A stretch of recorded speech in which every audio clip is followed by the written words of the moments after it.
Bismillahirrahmanirrahim. Ya Hayyu ya Qayyum, ya Hayyu ya Qayyum, birahmatika nastaghith fa'aghithna wa la takilna ila anfusina tarfata 'ainin abada wa aslih lana sya'nana kullah.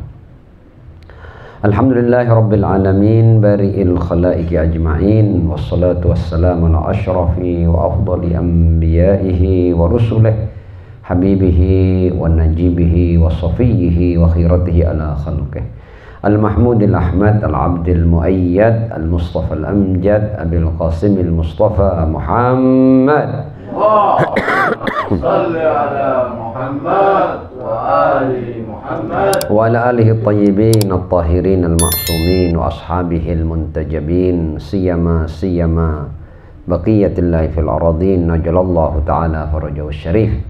Waj'alna wa jami'al mu'minin wal mu'minat wal muslimin wal muslimat min adba'ihi wa junudi, amma ba'd. Ikhwani wa akhwati al-a'izza, assalamualaikum warahmatullahi wabarakatuh. Waalaikumsalam warahmatullahi wabarakatuh. Alhamdulillah, akhirnya pada malam hari ini kita bisa melanjutkan kajian 40 hadis kita, al-arba'una hadithan lil Imam Al-Khumaini qaddasallahu ta'ala sirrahu syarif, dan kita telah sampai pada hadis yang ke-21 dengan tema asyukr atau bersyukur. Riwayat yang dibawa oleh Al-Imam Al-Khumaini dalam hal ini adalah riwayat dari Abu Basir, dari Abi Ja'far Al-Imam Al-Baqir alaihi salam. Qala, beliau berkata bahwa kana Rasulullah sallallahu alaihi wa alihi wasallam inda Aisyata lailataha faqalat. Imam Baqir bercerita bahwa Rasul suatu malam bersama Aisyah, ya, istrinya. Kemudian Aisyah berkata kepada Ar-Rasul, ya Rasulullah, lima tud'ibu nafsaka, kenapa engkau membuat dirimu itu penat atau lelah, ya, dengan ibadah-ibadah yang panjang di malam hari. Wa qad ghafarallahu laka ma taqaddama min dzambika wa ma ta'akhkhar. Padahal kan, kata Aisyah, Allah telah mengampuni kamu atas apa-apa, ya, yang terdahulu dari dosamu dan apa-apa yang terakhir, ya, yang terdahulu dan yang terakhir. Faqala, kemudian Rasul menjawab, ya Aisyah, wahai Aisyah, ala akunu abdan syakura, tidakkah aku seharusnya menjadi hamba yang bersyukur? Qala, beliau Al-Imam Baqir alaihissalam menlanjutkan, wa kana Rasulullah sallallahu alaihi wa alihi wasallam yaqumu ala atrafi asabi'i rijlaihi. Rasul juga seringkali itu dalam sholatnya itu, ini sholat mustahab beliau, ya, yang dimaksud di sini. Yaqumu ala atrafi asabi'i rijlaihi, beliau berdiri di atas ujung-ujung jari-jari kedua kakinya, ya, dan berdiri di ujung jari-jari kaki itu kan sesuatu yang berat, kan, melelahkan, kan. Fa'anzalallahu subhanahu wa ta'ala, kemudian ketika Allah melihat bahwa Rasulnya itu sholat dengan cara seperti itu, ya, berdiri di atas ujung-ujung kaki jarinya, jari kakinya, fa'anzalallahu subhanahu wa ta'ala, kemudian Allah menurunkan ayat ini, Taha, ya, wahai Muhammad, ma anzalna alaikal qur'ana litashqa, kami tidak menurunkan atasmu Al-Quran untuk kamu melelahkan, ya, atau membuat sulit dirimu, atau kau membinasakan dirimu, memenatkan dirimu, melelahkan dirimu, menyulitkan dirimu. Ma anzalna alaikal qur'ana litashqa. Ini adalah hadis yang dibawa oleh Al-Imam Al-Khumaini pada hadis yang ke-21 yang bertemakan asyukur atau bersyukur. kita akan masuk pada syarah yang diberikan oleh Al-Imam Al-Khumaini qaddasallahu ta'ala sirrahu syarif tentang qad ghafarallahu laka, ya kan. Dalam hadis pertanyaan Aisyah itu kan, ya Rasulullah lima tud'ibu nafsaka wa qad ghafarallahu laka, Allah telah mengampuni kamu ma taqaddama min dzambik. Nah, ini sebenarnya adalah isyarah pada firman Allah di surat Al-Fatah, ya. Kita semua pernah membaca di surat Al-Fatah itu, inna fatahna laka fatham mubina, ya. Kami telah memberikan kemenangan bagimu wahai Muhammad, kemenangan yang nyata. Liyaghfira lakallahu, ya, dalam rangka Allah mengampuni ma taqaddama min dzambika, yang terdahulu dari dosamu, wa ma ta'akhkhar, dan yang terakhir.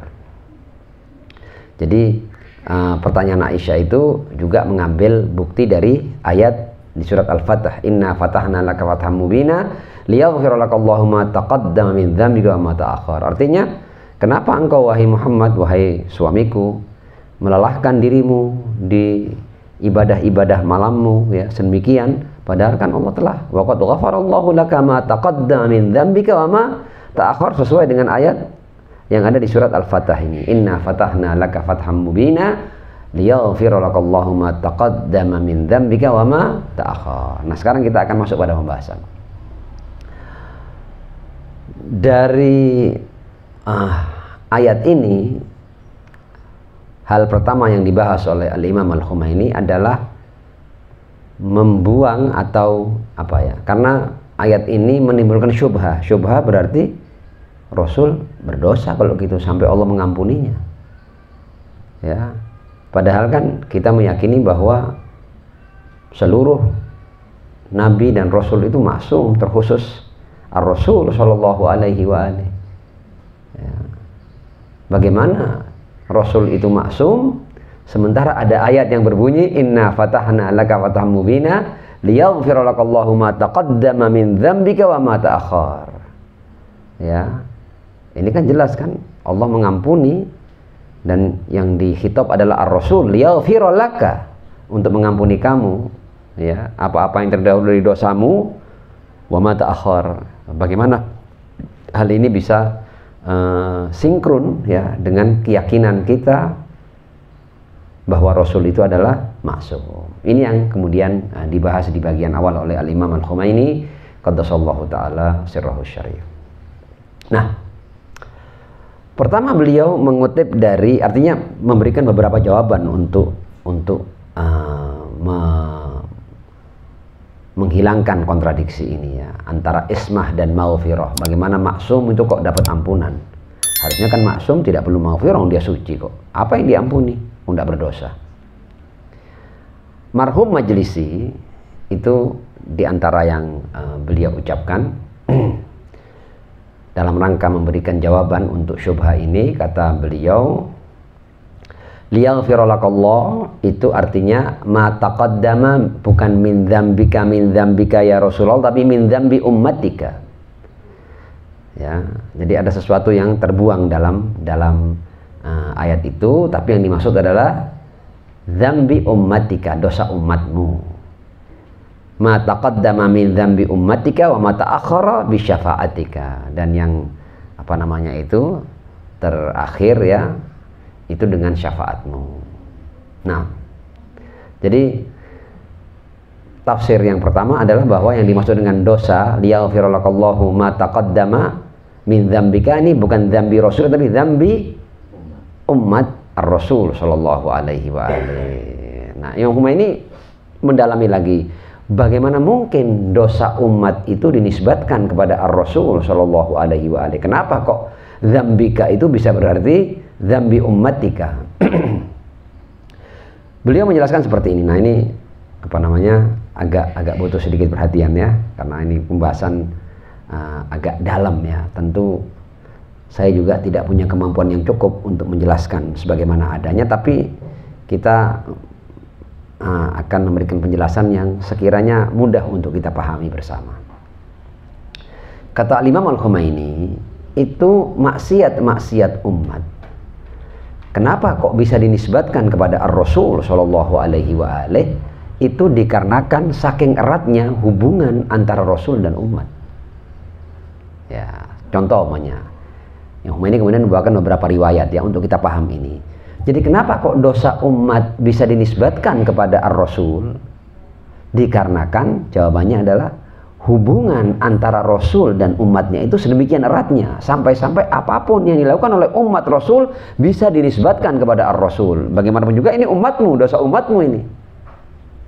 Dalam tanda kutip seakan-akan umat itu kan tanggung jawab penuh Ar-Rasul Shallallahu Alaihi Wasallam. Jadi apapun yang terjadi kepada umat bisa dinisbatkan kepadamu wahai Ar-Rasul. Sama umpamanya kalau di sini ini kan kalau kita seringkali kalau ada sebuah kesalahan yang dilakukan oleh oknum, ya katakanlah contoh oknum katakanlah di sebuah sekolah semuanya. Kalau ada masalah terjadi di sekolah yang dilakukan oleh katakanlah entah itu guru, entah itu murid, entah itu yang bekerja ya di sekolah itu yang disalahkan adalah kepala sekolahnya, walaupun yang melakukan bukan kepala sekolahnya. Jadi kurang lebih seperti itulah. Nah, kemudian ada beberapa riwayat yang dibawa oleh Imam Al-Khumaini. Di antaranya adalah riwayat yang dari Mufaddal bin Umar dari Imam Ja'far As-Shadiq alaihissalam, qala sa'alahu rajulun an hadhil ayah. Ya, jadi ada orang yang bertanya kepada Imam Ja'far tentang ayat ini. Kemudian Imam Ja'far berkata, "Wallah ma kana lahu dzambun." Demi Allah, Rasul itu tidak punya dosa, maksum dia. Walakin Allah dhamina lahu ayyaghfira dhunuba syi'ati Aliyin alaihi salam ma taqaddama min dzambihim wa ma ta'akhkhar. Tapi dalam hal ini Allah menjamin untuk mengampuni dosa-dosa Syiah Ali, ya, dosa-dosa yang terdahulu maupun yang terakhir. Riwayat lain juga dari Imam Ja'far, ketika ada orang bertanya tentang liyaghfira laka ma taqaddama min dzambika wa ma ta'akhkhar, qala ma kana lahu dzambun. Rasul tidak punya dosa, maksum. Wala hamma bi dzambin, bahkan beliau tidak pernah tertarik untuk berbuat dosa, berniat untuk berbuat dosa aja tidak pernah, apalagi berbuat dosa. Wala hamma bi dzambin walakin hammalahu dzunuba syi'atihi thumma ghafaraha lahu. Tapi kemudian Allah membebankan kepada Ar-Rasul itu dosa-dosa pengikutnya, ya, Syiahnya Rasul ini pengikutnya. Thumma ghafaraha lahu, kemudian dosa-dosa itu diampuni demi keagungan dan kehormatan Ar-Rasul di sisi Allah Subhanahu wa taala. Ya. Kita masih akan apa namanya itu mendalami hal ini, karena sebenarnya hal ini adalah masalah yang memang penting, karena banyak orang yang kemudian menyangsikan ya kemaksuman Ar-Rasul karena ayat ini.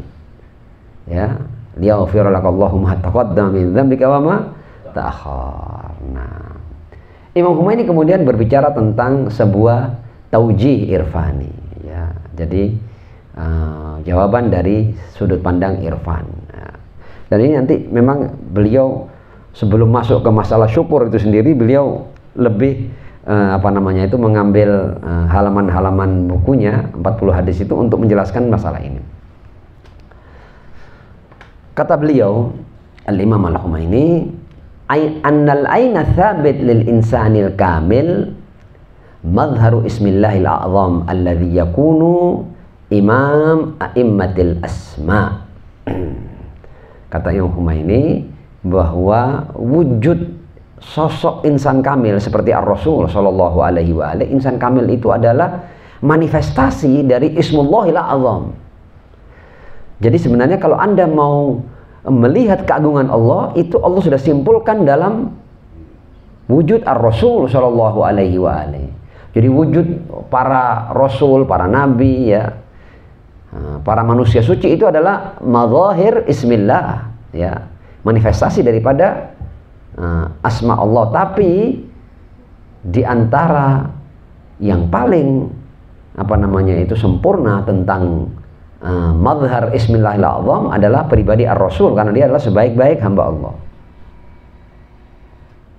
Sementara jadi kalau Ar-Rasul itu mazhar Ismullahil A'zam, ya. Nah, Kemudian keberadaan selain ar-Rasul itu adalah mazhar bagi ar-Rasul sallallahu alaihi wa alihi.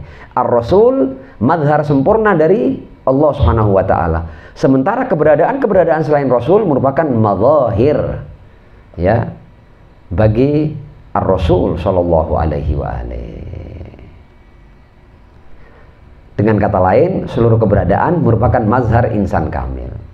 Sebagaimana insan kamil adalah mazhar bagi Allah Subhanahu wa taala. Jadi kalau Anda mau memahami keagungan Allah, ada pada ar-Rasul sebaik-baik manusia. Tapi kalau Anda mau memahami keberadaan yang lain, adalah ar-Rasul sallallahu apa itu? Keberadaan yang lain adalah mazhar bagi ar-Rasul sallallahu alaihi wa alihi. Seperti itu. Dengan begitu maka setiap kekurangan yang terjadi di alam ini dan setiap dosa yang terjadi dari mazahir ini ya, dosa-dosa kita umumnya, apakah itu az-dzunub at-takwiniyah atau az-dzunub at-tasyri'iyah ya, pelanggaran-pelanggaran seperti maksiat-maksiat biasa itu yunsab ila zahir haqiqatan la majazan limakani zahir wal mazhar. Jadi dosa umat bisa dinisbatkan kepada ar-Rasul ya, karena sebenarnya semua keberadaan itu di bawah naungan keberadaan ar-Rasul sallallahu alaihi wa alihi. Kemudian beliau kembali kepada ayat di Al-Quran, wa ma asabaka min sayyi'atin famin nafsik. Loh, kenapa kok sesuatu yang buruk dinisbatkan kepada ar-Rasul, padahal ayat Al-Quran mengatakan wa ma asabaka min sayyi'atin famin nafsik. Kalau ada keburukan itu dari dirimu wahai manusia. Ada kan ayat kan ma asabaka min hasanatin famin Allah wa ma asabaka min sayyi'atin famin nafsik. Dalam hal ini saja Allah membedakan ya, kalau kebaikan dari Allah, kalau keburukan dari dirimu. Yang Humaini mengatakan jangan baca ayat ini toh, ayat lain juga ada ketika berkata kul kullun min indillah, semua dari Allah. Jadi tidak semudah itu Anda memahami, tidak hitam putih seperti itu ya. Ada yang dibagi seperti ini, tapi ada juga ayat yang menisbatkan semuanya kepada Allah subhanahu. Kul kullun min indillah wa ma ramaita idh ramaita walakinnallaha rama wa ma tasyauna illa ayyasha Allah. Tidak semudah itu ya. Nah, sekarang beberapa bukti dari riwayat ma'as salati ala Muhammad wa ali Muhammad. Allahumma shalli ala Muhammad wa ali Muhammad Wa ajil farajahum. Jadi ini Imam Humaini sebelum membahas tentang syukur sendiri itu apa, masih membahas tentang ayat yang dibawa sebagai alasan ya bagi Aisyah untuk ar-Rasul sallallahu alaihi wa alihi. Al-Imam Ja'far As-Shadiq alaihi salam pernah berkata seperti ini, nahnus sabiqunal akhirun. Kita ini orang-orang pertama walaupun wujud kita adalah terakhir. Nahnus sabiqunal akhirun. Walaupun kita di zaman yang boleh jadi terakhir ya, kalau dibandingkan dengan Adam, dengan Nuh, dengan Ibrahim, dengan Musa, dengan Isa, kita di akhir. Tapi kita as-sabiqunal akhirun. Ya.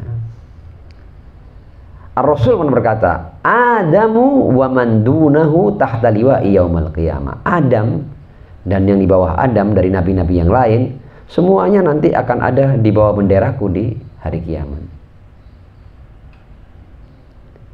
Riwayat lain, awwalu ma khalaqallahu ruhi aw nuri. Yang pertama kali Allah ciptakan adalah ruhku dan cahayaku atau cahayaku. Ar-Rasul juga berkata, sabbahna fasabbahatil malaika. Kita yang dulu bertasbih, baru kemudian malaikat belajar tasbih dari kita. Qaddasna faqaddasatil malaika. Kita yang mengkuduskan Allah dulu, baru kemudian para malaikat belajar takdis ya, belajar mengkuduskan Allah dari aku, dari kami maksudnya. Al-Imam Ja'far As-Shadiq berkata, laulana ma'urifallah.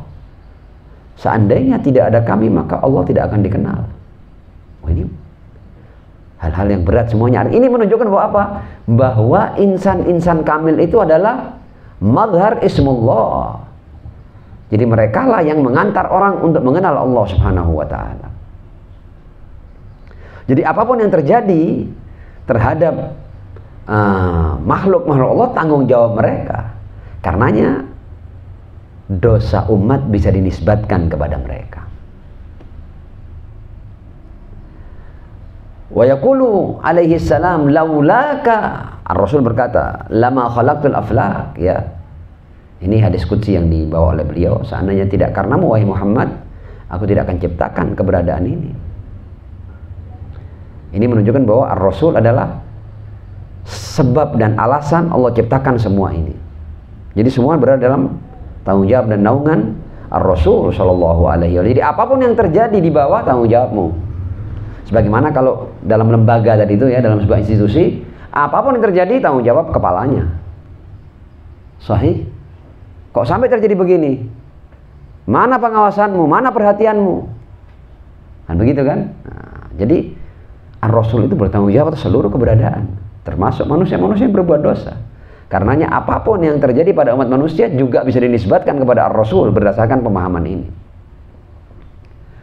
Ya, pembahasan agak dalam sedikit, tapi kita bahas biasa ya, sesuai dengan kemampuan kita.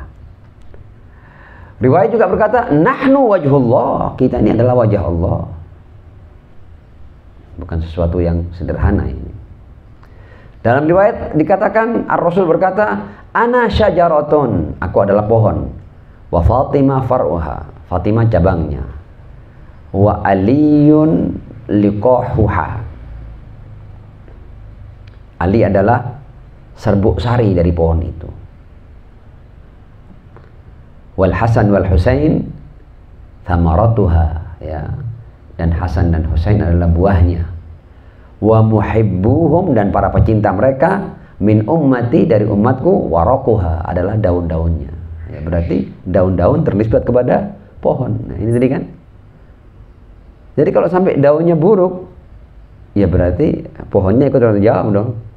Ya. Ana sajaratun wa Fatimah far'uha wa Ali liqahuha wal Hasan wal Husain thamaratuha wa muhibbuhum min ummati waraquha. Kita ini termasuk daun-daunnya dari pohon Muhammad sallallahu alaihi wa alihi. Shalawat. Allahumma salli ala Muhammad wa ali Muhammad. Nah, Imam Khomeini kemudian menjelaskan fazinatu sajaratil wilayah at-tayyibah bimadhariha wa ma yaridu minan naqsi ala madhariha yanakis ala syajarah at-tayyibah. Jadi apapun ada hal yang buruk dari pohon ini juga ternisbatkan kepada asasnya, kepada akarnya, kepada asalnya, kepada pokoknya. Ini hanya untuk memberikan penjelasan bahwa dosa-dosa umat manusia itu bisa dinisbatkan kepada al-wali al-mutlaq, ya, kepada ar-rasul, ya. Tapi Allah dengan rahmahnya yang tamah dan maghfirahnya yang wasi'ah, ya, qad rahiman nabi al-akram sallallahu alaihi wa alihi qailan liyaghfira lakallahu ma taqaddama min dzambika wa ma ta'akhkhar. Dzambika di sini bukan dzambir rasul, tapi dzambi ummati ar-rasul sallallahu alaihi wa alihi. Dan nanti dengan syafaatnya juga Rasul akan menolong hamba-hamba yang memang layak untuk mendapat syafaatnya. Dan ini yang kemudian kata dalam riwayat ketika Allah dalam firman-Nya berkata, wala saufa yu'tika rabbuka fatarda. Dan nanti Allah akan memberikan padamu wahai Muhammad sesuatu sampai engkau rela. Fatarda. Ini juga makom tertinggi bagi Ar-Rasul sallallahu alaihi wa alihi. Lihat ya ini ya. Hebatnya Ar-Rasul itu, kita ini manusia-manusia biasa, kita berbuat supaya apa? Supaya Allah ridho kan? Tapi ayat ini berkata Allah ingin melakukan apa saja sampai Rasul ridho. Wah, ini dibalik ini. Makom Ar-Rasul sedemikian tingginya ya. Jadi kalau ada sebagian ulama yang berkata kalau Anda mau melihat apa pujian tertinggi bagi orang seperti Ar-Rasul, ayat ini, wala saufa yu'tika rabbuka fatarda. Hamba itu biasanya mencari ridho Tuhannya, tapi ini saking luar biasanya Ar-Rasul sampai-sampai Allah menurunkan dirinya supaya Rasul ridho. Wala saufa yu'tika rabbuka fatarda. Ya, cukup di sini, tidak usah kita dalam-dalam, nanti kita keliru nanti akhirnya ya. Ini dalam dikata arja ayat fil Quran, ini ayat paling tinggi di Al-Quran untuk menunjukkan kedudukan Ar-Rasul, di mana Allah hendak melakukan apa saja sampai dia rela, sampai Muhammad sallallahu alaihi wa alihi rela. Sallu ala Muhammad wa ali Muhammad. Allahumma salli ala Muhammad wa ali Muhammad. Wa ajil farajahum. Dan dengan ini jawaban tadi semakin jelas ya. Ala akunu abdan syakura, ketika Tuhanku memperlakukan aku seperti itu, tidakkah aku harus menjadi hamba yang bersyukur? Sampai Rasul tuh nyari apa yang bisa membuatku hancur, tanda kutip, apa yang bisa membuatku lelah, pengorbanan apa lagi ya yang bisa aku lakukan untuk aku bisa bersyukur kepada Tuhan yang sedemikian murah dan beranugerah tanpa batas kepada aku. Sampai begitu, sebegitunya Rasul sallallahu alaihi wasallam.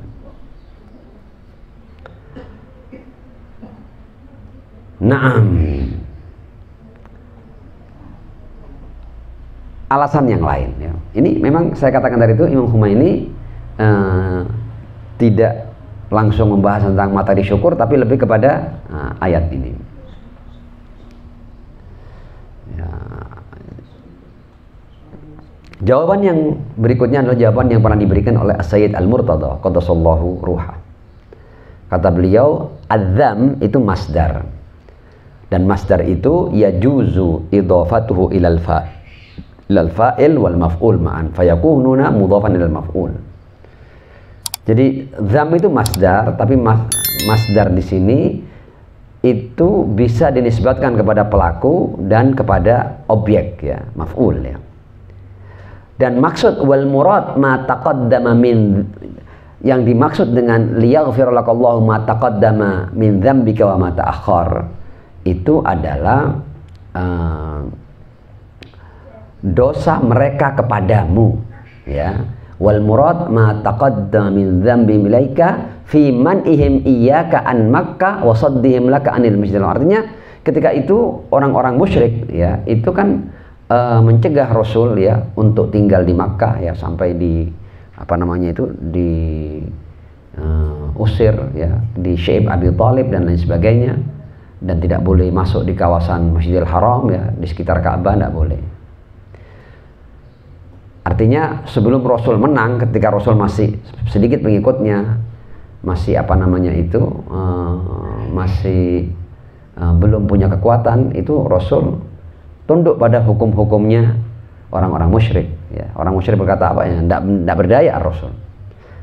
Ketika diisolasi di Syekh Abi Thalib, itu pun Rasul tidak bisa berbuat apa-apa karena pendukung masih sedikit. Dan ketika mereka melarang Rasul untuk masuk ke kawasan Ka'bah juga, Rasul masih tidak bisa berbuat apa-apa. Nah, liyaghfir laka ma taqaddama min dzambika wa ma ta'akhkhar, ini maksudnya al-izala wan nasah li ahkami a'da'i Rasulillah. Jadi ketika terjadi Fathu Makkah itu Allah menyelesaikan apa itu hukum-hukum yang diterapkan kepada Ar-Rasul, sehingga Ar-Rasul dengan bebas bisa masuk ke kota Mekah, ke Ka'bah dan lain sebagainya. Itu juga sangat sesuai dengan inna fatahna laka fatham mubina liyaghfira lakallahu ma taqaddama min dzambika. Min dzambika di sini jadi peraturan-peraturan keras yang diterapkan oleh musyrikin atas Ar-Rasul ini dihapus oleh Allah Subhanahu wa taala. Kemudian Sayyid Murtada juga memberikan penguat atas apa yang menjadi kesimpulannya. Kata beliau, fa idza arada maghfirata dzunubihi lam yakun liqaulihi inna fatahna laka fatham mubina ya, maknan ma'qulan ya. Kalau yang dimaksud di sini adalah maghfirah dosa, ini tidak masuk akal. Apa kaitannya inna fatahna laka fatham mubina dengan pengampunan dosa? Tidak masuk akal, kata dia. Li'annal maghfirah lidzunub la ta'alluqa laha bil fath ya, karena ampunan atas dosa-dosa itu tidak ada kaitannya dengan kemenangan, dan tentu bukan ini yang dimaksud. Ini kesimpulan yang diambil oleh As-Sayyid Al-Murtada. Nah, jawaban berikutnya ya. maksud daripada liyaghfira lakallahu ma taqaddama min dzambika wa ma ta'akhkhar itu adalah maksudnya itu sebenarnya al-qadiyah asy-syartiyah. Jadi maksudnya seandainya kamu ada dosa kamu akan diampuni. Ya. Lau kana laka dzambun qadim aw hadits la ghafarnahu laka, itu maksudnya kalau seandainya bagimu ada dosa baik yang terdahulu atau yang baru, kami akan mengampuni dosa-dosa itu untukmu wahai Rasul. Dan ini kan namanya juga kalau kan tidak harus terjadi. Jawaban berikutnya, sesuatu yang bukan dosa bagi awam bisa terhitung dosa bagi orang semulia Rasul Shallallahu Alaihi Wasallam. Saya seringkali mencontohkan, kalau orang biasa tidak pakai baju di tengah pandangan umum, namanya kayak kuli bangunan namanya. Kalau tidak pakai baju dia mengerjakan apa namanya itu bangunan, orang tidak melihatnya sebagai sesuatu yang tidak baik kan.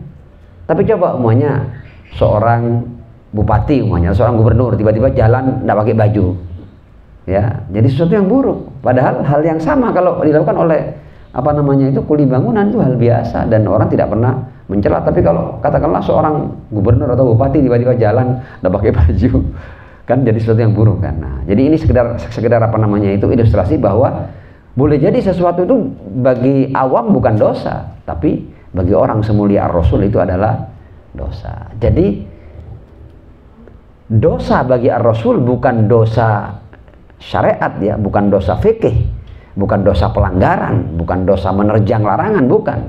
Tapi kalau ada yang seharusnya beliau lakukan tapi beliau turun sedikit, namanya harusnya dia berinfak itu dengan seluruh hartanya atau dengan sebagian besar hartanya. Kalau dia berinfak cuma dengan separuh hartanya, itu dianggap sesuatu yang tidak baik bagi Ar-Rasul, dianggap dosa bagi Ar-Rasul Shallallahu Alaihi Wasallam. Jadi yang diampuni jenis dosa-dosa yang sebenarnya bagi awam bukan dosa, hanya masalah kemuliaan saja. Itu diantara apa namanya itu jawaban daripada liyaghfir lakallahu ma taqaddama min dzambika wa ma ta'akhkhar. Jawaban berikutnya itu justru untuk ta'zim, untuk mengagungkan Ar-Rasul Shallallahu Alaihi Wasallam. Artinya liyaghfir lakallahu ma taqaddama min dzambika ma ta'akhkhar, seperti kalau kita katakan kepada orang, makanya kita ada orang sudah meninggal, makanya kita katakan Allah yarhamu, semoga Allah merahmatinya. Itu kan bukan berarti orang ini tidak baik untuk kemudian kita katakan semoga Allah merahmatinya. Atau kalau ada sosok yang luar biasa, Allah yaghfiruh, ya semoga Allah mengampuninya. Ya, itu kan bukan berarti dia pendosa, tapi kita karena mengagungkan orang ini kita mendoakan agar Allah memberikan ampunan padanya. Jadi bukan karena dosa, tapi dalam rangka mengagungkan Ar-Rasul Shallallahu Alaihi Wasallam. Liyaghfir lakallahu ma taqaddama min dzambika wa ma ta'akhkhar. Seperti kalau kita mendoakan orang yang sudah meninggal, ja'alahullahu minal marhumin, semoga Allah menjadikan termasuk orang dirahmati. Bukan berarti dia keluar dari rahmat, tapi semoga Allah menjadikan dia orang-orang yang dirahmati. Ini dalam rangka kita memuliakan dan mengagungkan orang itu. Jadi ghafarallahu lak sama dengan rahimakallah, ya seperti itu. Kemudian Imam Khomeini membawakan riwayat ini yang berisikan cerita antara dialog antara Ma'mun Al-Abbasi dengan Al-Imam Ali Ar-Ridha alaihissalam. Kita baca riwayat ini, ma'assalati ala Muhammad wa ali Muhammad. Allahumma salli ala Muhammad wa ali Muhammad. Wa ajil farajahum, ya. Diceritakan bahwa perawi kami hadir di majelis Ma'mun, dan di sisi Ma'mun ada Al-Imam Ali Ar-Ridha alaihissalam. Faqala lahul Ma'mun, Ma'mun berkata kepada Imam Ridha, ya ibna Rasulillah, wahai putra Rasul, alaysa min qawlika annal anbiya ma'sumun, bukankah engkau mengatakan bahwa para nabi itu maksum? Qala bala. Imam Ali berkata, ya. Qala fama ma'na qaulillahi liyaghfir lakallahu ma taqaddama min dzambika wa ma ta'akhkhar. Lalu apa makna dari firman Allah yang berkata tentang Ar-Rasul, liyaghfir lakallahu ma taqaddama min dzambika wa ma ta'akhkhar, agar Allah mengampuni dosamu wahai Rasul, dosa yang terdahulu dan yang akan datang.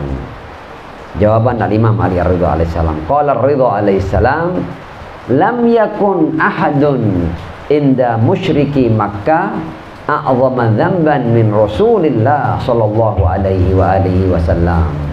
Kata Imam Ridha, bukan seperti itu maksudnya, wahai Ma'mun. Ketahuilah bahwa tidak ada orang di sisi orang-orang musyrik Makkah yang dosanya itu lebih besar daripada Ar-Rasul sallallahu alaihi wa alihi. Ya, saya ulang lagi ya. Tidak ada di tengah-tengah musyrikin Makkah itu orang-orang yang dosanya lebih besar daripada Ar-Rasul. Nah, dosa apa itu?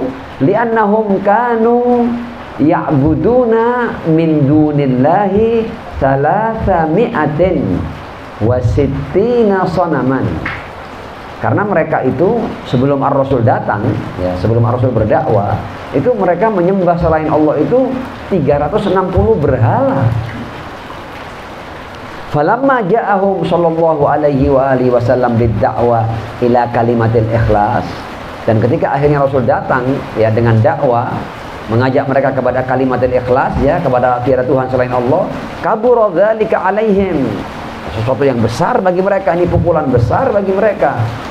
Wa 'azuma wa qalu, ya, dan mereka berkata, ini juga yang jawaban ini ada di ayat Al-Qur'an. Aja'alal alihata ilaha wahida. Apakah dia menjadikan Tuhan-Tuhan kita yang banyak ini menjadi satu Tuhan?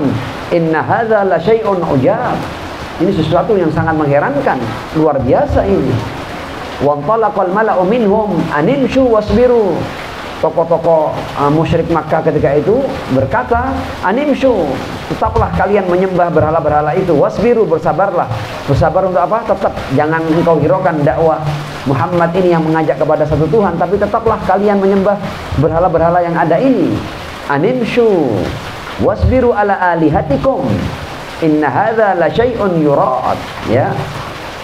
Ma sami'na bihadza fil millatil akhirah in hadza illa ikhtilaf. Ya, kami tidak pernah mendengar bahwa hal ini akan terjadi, dan apa yang dibawa oleh Muhammad ini adalah sesuatu yang mengada-ada. Ya. Jadi mereka itu dengan dakwah tauhid Ar-Rasul terpukul banget. Karena apa? Karena mereka harus merelakan membuang 360 Tuhan mereka. Bukan sesuatu yang ringan bagi mereka tentunya. Nah, falamma fatahallahu ta'ala ala nabiyhi sallallahu alaihi wa alihi wasallam, dan ketika terjadi Fathu Makkah, faqala lahu ya Muhammad, wahai Muhammad, inna fatahna laka fatham mubina liyaghfira lakallahu ma taqaddama min dzambika wa ma ta'akhkhar inda musyriki ahli Makkah. Ya, jadi artinya sesuatu yang dijadikan alasan, ya, oleh orang-orang musyrik Makkah untuk memusuhi, memerangi Ar-Rasul, ya, karena Ar-Rasul mengajak mereka kepada tauhid dan mereka harus menghilangkan atau mengabaikan 360 berhalanya itu dengan Fathu Makkah sudah mereka sudah tidak punya kekuatan untuk memberikan balasan atas tanda kutip dosa Ar-Rasul terhadap mereka, ya. Karena itu kemudian kharaja ba'duhum an Makkah, sebagian mereka keluar dari Makkah, sebagian mereka masuk Islam, ya. Lianna musyriki Makkah aslam ba'duhum, sebagian masuk Islam. Wa kharaja ba'duhum an Makkah, sebagian karena sudah lihat Rasul menang keluar dari Makkah. Wa man baqiya minhum, dan yang tetap tinggal di Makkah dan tidak menyatakan Islam itu tidak punya kemampuan untuk mengingkari tauhid. Ya, ketika Rasul kemudian mengajak umat manusia kepada tauhid, mereka sudah tidak berdaya lagi karena Rasul sudah menaklukkan kota Makkah. Fasara dzambuhu indahum fi dzalika maghfuran bi dhuhuri alaihim. Dengan begitu dosa Ar-Rasul dalam pandangan musyrik Makkah ini dengan terjadinya Fathu Makkah maghfuran, sudah mereka sudah tidak bisa nuntut lagi. Faqala al-Ma'mun lillahi darruka ya Abul Hasan. Ma'mun tujuannya ingin menyudutkan Al-Imam Ali Ridha, tapi dengan jawaban ini memang luar biasa apa yang kamu jelaskan wahai Abul Hasan, Al-Imam Ali Ar-Ridha alaihissalam. Jadi riwayat ini juga menguatkan tentang makna dosa di situ. Sallu ala Muhammad wa ali Muhammad. Sallu ala Muhammad wa ali Muhammad wa ajil farajahum. Nah, di antara jawaban Al-Imam Al-Khumaini berkata, yang dimaksud dengan ucapan min dzambika ya adalah dzunubuhu shalawatullahi alaihi fi ra'yil musyrikin wa hasbi za'mihimul fasid. Ini menegaskan apa yang telah dijelaskan oleh Al-Imam Ali Ar-Ridha alaihissalam. Kata Imam Khomeini, yang dimaksud dengan min dzambika adalah dosa-dosa ar-rasul tapi dalam pandangan musyrikin ya, dan yang apa namanya itu, yang menjadi anggapan salah mereka tentang ar-rasul sallallahu alaihi wa alihi. Nah, di pasal berikutnya Imam Khomeini masih membahas tentang makna apa namanya itu fatah ini yang dijadikan oleh Aisyah sebagai pertanyaan kepada Ar-Rasul sallallahu alaihi wa alihi. Nah, ini juga bagian lain daripada taujih irfani, dan lagi-lagi kita masih belum masuk pada definisi syukur dan apa yang dimaksud dengan syukur yang kemudian nanti akan dijelaskan panjang lebar oleh Al-Imam Al-Khomeini pada sallallahu ta'ala sirrahu syar'i. Nah, pada bagian ini, pada pasal ini, Imam Khomeini lebih dalam berbicara tentang taujih irfani untuk ayat di atas, dan beliau bercerita tentang adanya 3 futuhat ya, 3 futuhat dalam pandangan kaum atau ahli irfan atau urafa.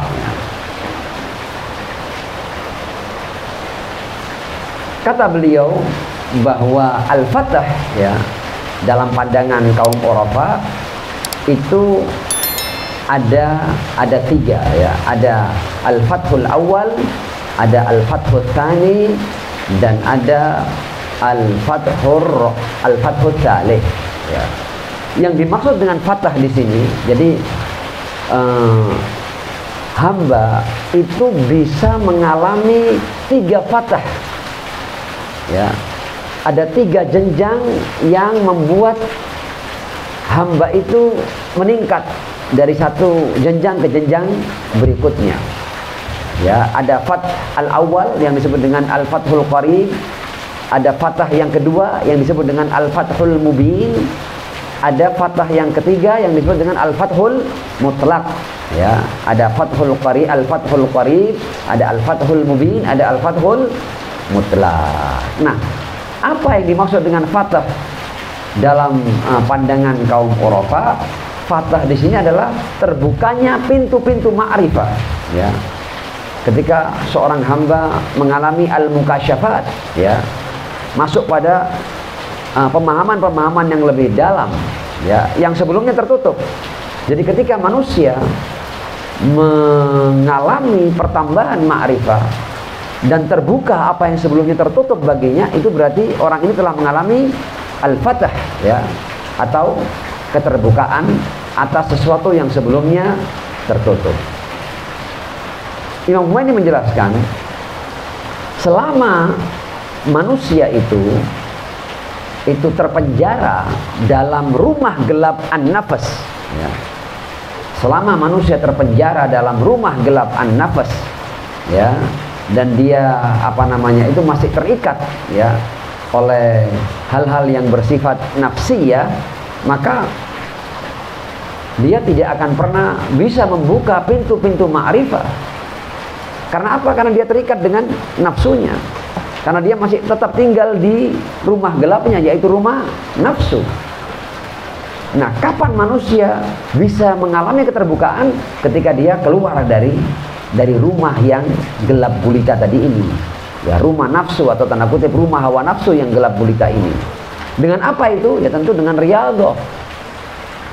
Dengan manusia betul-betul menjaga dirinya, menjaga matanya, menjaga telinganya, menjaga lisannya, menjaga tangannya, menjaga kakinya, menjaga hatinya.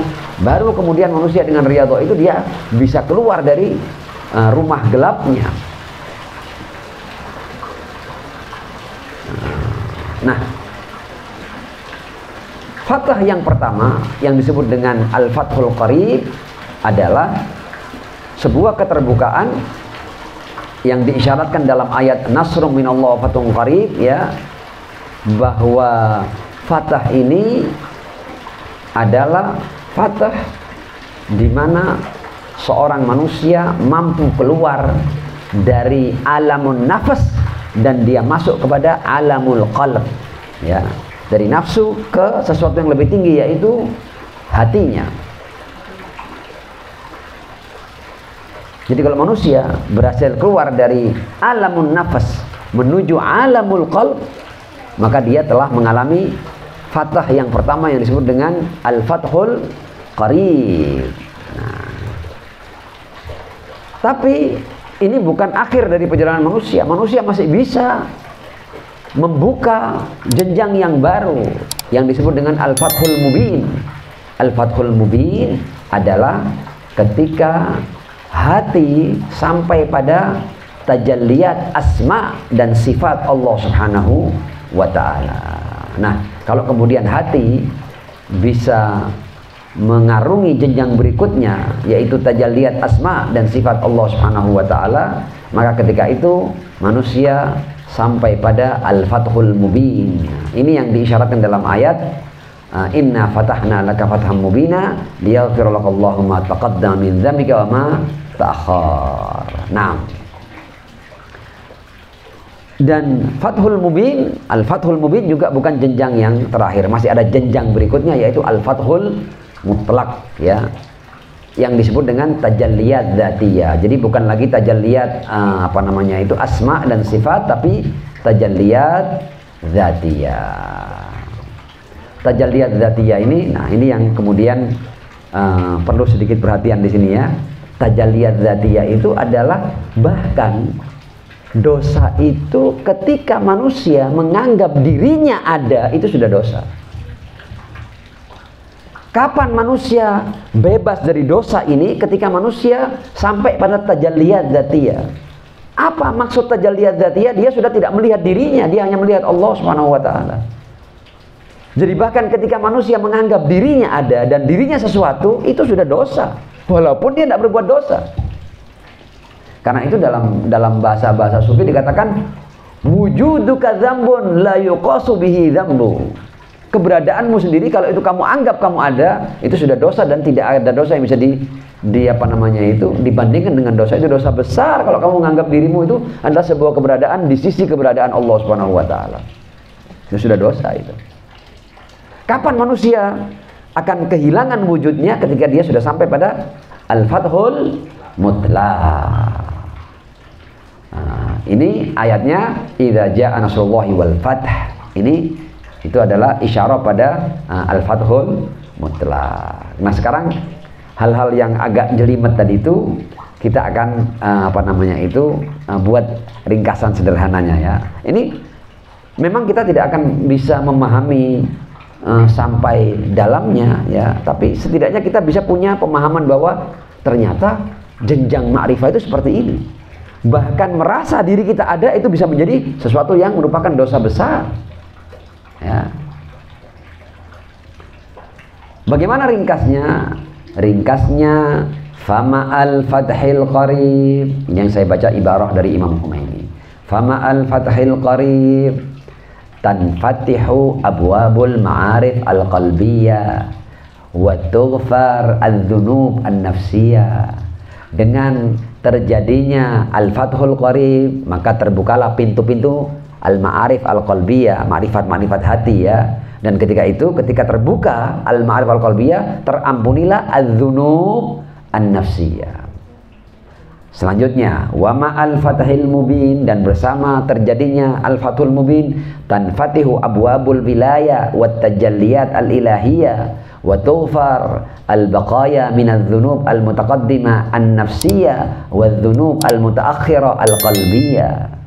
Dan dengan terjadinya fathul mubin, terbukalah pintu-pintu wilayah dan manifestasi-manifestasi ilahiyah, dan terampunilah sisa-sisa dari dosa terdahulu, dosa nafsiyah, dan dosa terakhir adalah dosa qalbiyah. Ini akan terampuni. Wa ma'al fathil mutlaq, dan bersama al-fathul mutlaq tatakasyafut tajalliyat al-dzatiyah al-ahadiyah, akan terbuka tajalliyat dzatiyah ahadiyah, ya, manifestasi dzati ahadi Allah, wa yufar adzambuz dzati al-mutlaq, dan akan apa namanya diampuni dosa wujudi kita, dosa kita merasa ada itu akan diampuni. Keterangan berikutnya dari Imam Humaini, dan harus diketahui bahwa Al-Fathul Qarib dan Al-Fathul Mubin itu bisa diperoleh oleh anbiya, aulia dan urafa. Jadi dua fathah pertama ya, Fathul Qarib dan Fathul Mubin bisa diraih oleh para nabi dan para aulia serta urafa. Wa ammal Fathul Mutlaq, adapun Al-Fathul Mutlaq fahuwa minal maqamat al-khassa bil martabatil khatmiyah ya, khatamin nabiyyin. Adapun Fathul Mutlaq tidak bisa diraih oleh siapapun kecuali oleh Ar-Rasul sallallahu alaihi wa alihi. Sallu ala Muhammad wa ali Muhammad. Allahumma salli ala Muhammad Wa ali Muhammad wa ajil farajahum. Dan Imam Humaini menjelaskan lebih jauh, wa idza hasala dzalika li sahsin fa innama huwa bittaba wa bisababi syafa'atin nabil akram sallallahu alaihi wa sallam. Dan kalau ada orang yang sampai meraih Fathul Mutlaq, pasti itu dengan kalau istilahnya bittaba ya, mengikut atau dengan sabab syafaat yang diberikan oleh Ar-Rasul. Seperti mungkin ketika Ar-Rasul memberikannya kepada Al-Imam Ali bin Abi Thalib alaihissalam. Jadi Imam Ali bisa meraih Al-Fathul Mutlaq dengan bantuan Ar-Rasul sallallahu alaihi wa alihi. Nah,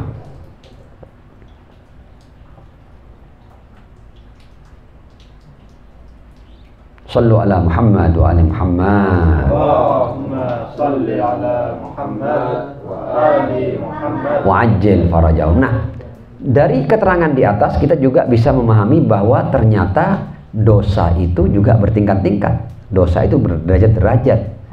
Karenanya dosa sebagian orang bisa berarti kebaikan bagi orang yang lain ya. Kadang-kadang sesuatu itu dihitung kebaikan bagi yang di bawah, tapi bagi yang di atasnya dihitung sebagai keburukan ya. Makanya kan kita sering mendengar istilah hasanatul abrar sayyiatul mukhlisin. Kebaikan-kebaikan orang-orang yang baik ya, abrar, itu bisa dihitung sebagai keburukan-keburukan orang-orang yang mukhlis. Jadi orang yang mukhlis, bahkan kebaikannya abrar itu bisa menjadi keburukannya. Sedemikian tingginya tingkatan sampai kebaikan abrar itu bisa dihitung sebagai keburukan bagi al-mukhlasin. Hasanatul abrar sayyiatul mukhlasin. Nah, karenanya Rasul sering berkata begini, la yuron ala qalbi. Jadi Rasul itu betul-betul kan, hati ini kan berubah-ubah kan.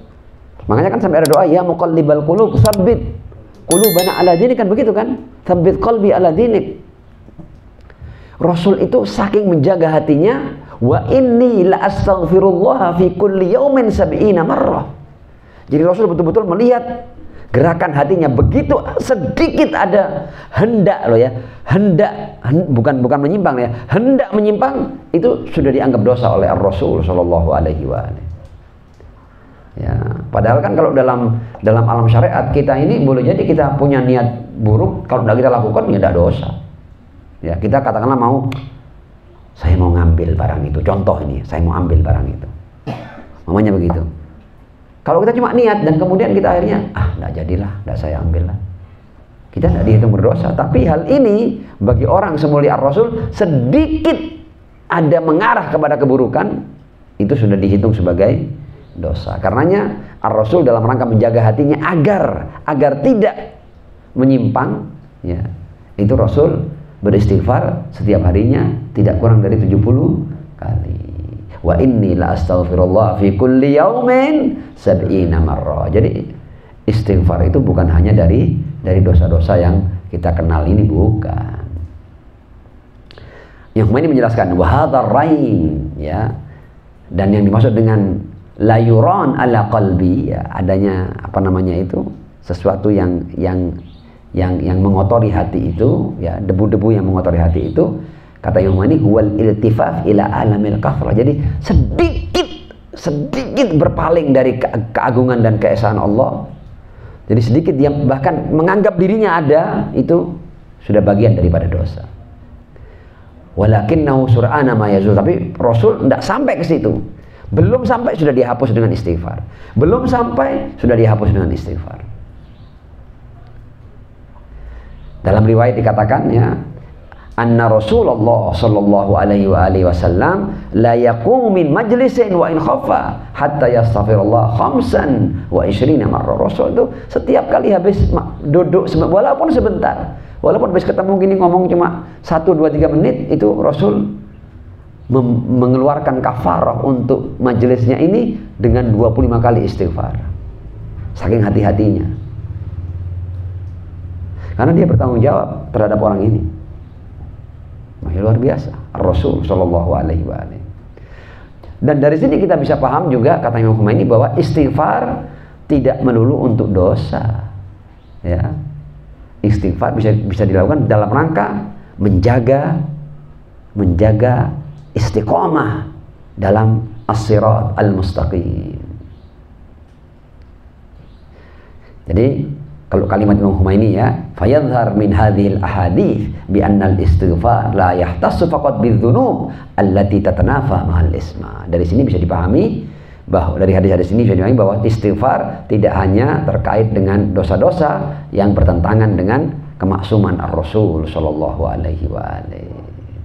Ya. Ini walaupun saya sudah tahu, sudah mau masuk 1 jam ya, tapi kita selesaikan bagian ini ya, sayang sekali. Tentang dosa wujudi. Ya. Jadi dosa wujudi ini juga sesuatu yang sangat dalam pemahaman para urafa ya. Jadi di antara pangkal atau akar dari banyaknya dosa adalah ketika manusia merasa dirinya sesuatu, merasa dirinya ada. Itu sudah dosa yang luar biasa besar. Karena apa? Karena itu mengandung unsur syirik. Ketika dia hendak memberikan predikat yang sama dengan Allah, bahwa Allah ada dan saya juga ada. Ya, nah, itu namanya adzambul wujudi. Ya. Dan adzambul wujudi ini itu adalah mansya kafatidz dzunub. Ya, itu menjadi akar atau sumber dari segala macam dosa. Dan ketika manusia sudah bersih dari dosa wujudi ini, jadi sampai pada titik tidak menganggap dirinya ada, itu adalah puncak daripada mi'raj kesempurnaan maujud ya. Wa hadhihi ghayatu uruj kamalil maujud. Ya, maksudnya ketika manusia sampai pada maqam al-maut wal fana at-tam. Sampai pada makom kematian eksistensi dan kefanaan yang sempurna kepada zat Allah Subhanahu wa ta'ala. Tanda kutip tentunya semua ini artinya. Dan karena itu ketika turun ayat idza jaa nasrullahi wal fath atas Rasul sallallahu alaihi wa alihi qala inna hadhihi surat tamba bi mauti. Turunnya surat ini maksudnya aku sebentar lagi akan dipanggil oleh Allah, aku akan mati. Artinya dia sudah sampai pada kesempurnaan hakikinya. Tapi ini pun Imam Khomeini ya, sekelas Imam Khomeini ya, dengan apa namanya itu, bagaimana beliau menghabiskan seluruh umurnya dalam memahami ayat dan riwayat, tapi beliau pun kemudian tetap wallahul alim. Ini semua adalah hal-hal yang bisa kita pahami dengan kita memaksimalkan kemampuan, tapi wallahul alim, Allah yang lebih tahu ya. Sedemikian tawaduknya beliau dalam memberikan nilai pada kesimpulan-kesimpulannya yang luar biasa. Wallahul alim. Ya. Kita akan masuk pada pasal yang baru, tapi tentu di pertemuan yang berikutnya insyaallah. Pasal yang selanjutnya baru kita masuk pada masalah syukur, di mana Imam ini berbicara tentang hakikat syukur. Mudah-mudahan kita diberi kesempatan dan diberi taufik untuk bisa melanjutkan kajian-kajian dan keterangan yang luar biasa dari Al-Imam Al-Khomeini qaddasallahu ta'ala sirrahu syarif terkait dengan hadis yang bertemakan syukur ini. Tsumma afwa minkum. Wassalamualaikum warahmatullahi wabarakatuh. Waalaikumsalam.